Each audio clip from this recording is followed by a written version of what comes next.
Today I'm going to be interviewing my dad on his car accident in September of 1973. Now, who were you with the night of the accident? A friend of mine, we grew up together, went to grade school and stuff, knew him all my life, and another kid that lived in the neighborhood, you know. What kind of cars were you driving in? Well, it started off, I was in with a cousin. There was two cars. I was in with a cousin in a 65 Chevelle, and the other kid that I grew up with had a 70 Cuda with a 426 Hemi in it. What were you doing the night of the accident, and where did it happen?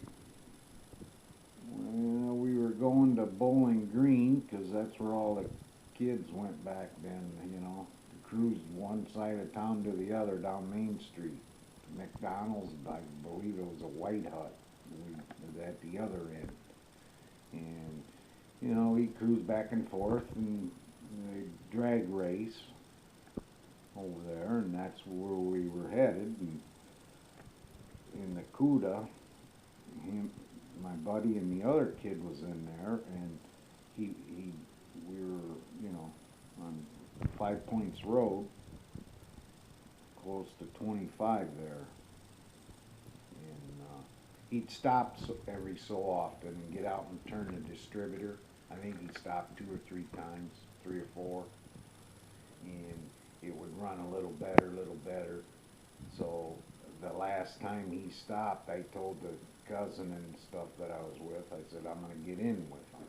So that's, I was only in the car a minute, long enough for him to go through the four speed it was, and go through the four gears, and the cousin went in front of us, and then we were coming, and he went out around a passing, and when he came back in, he just kept going off to the right into about a 15, 16 foot deep ditch. And when, you know, hit the bottom, the steering wheel got him in the chest, the driver, and the other kid in the front hit his head real hard on the dash. And I believe I had my left foot underneath the front seat.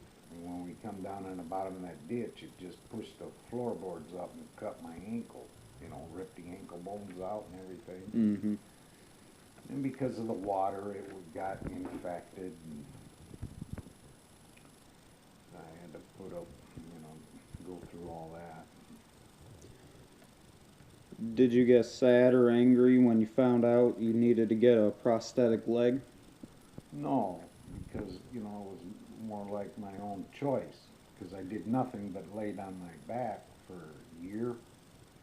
My mom would take me to the doc, and I had to keep it elevated above my heart to keep the blood out. I had moist heat wrapped around it, so a wash rag and saran wrap, and both my ankle bones were gone. And what we were trying to do is get ahead of the infection in there. So I'd lay there for a week, and Ma would take me to the doc.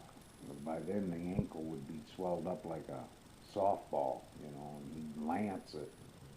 All that pus and stink and stuff would come out. So I tried that for a year, and then one day I went in there and I told him I've had enough, amputate it. And it's holding me back from getting on to working and doing, you know. And he said, well, now it's been so long, you better think about that. So I went back home and thought about it for another month or two. And went back into him then a couple times, and it wasn't getting any better. The infection, we couldn't get ahead of the infection, and so I went back into him and I said, well, I think I want to have it amputated. And so he lined me up with different amputees. I went to different amputees and leg guy that makes the legs and see how they made them, talk to different amputees, and found out a little about it before I did it. And so no, I don't regret it doing it or nothing, you know.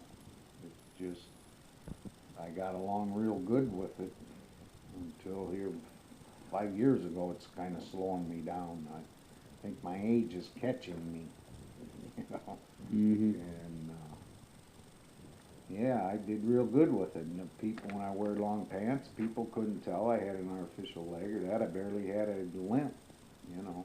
I did real good with it. It was hard, be at the beginning and all the first 5, 10 years because the stump shrinks and you got to add socks and it sweats, and I always had to add socks and change socks at noon, and you know. All right, thank you for doing this interview.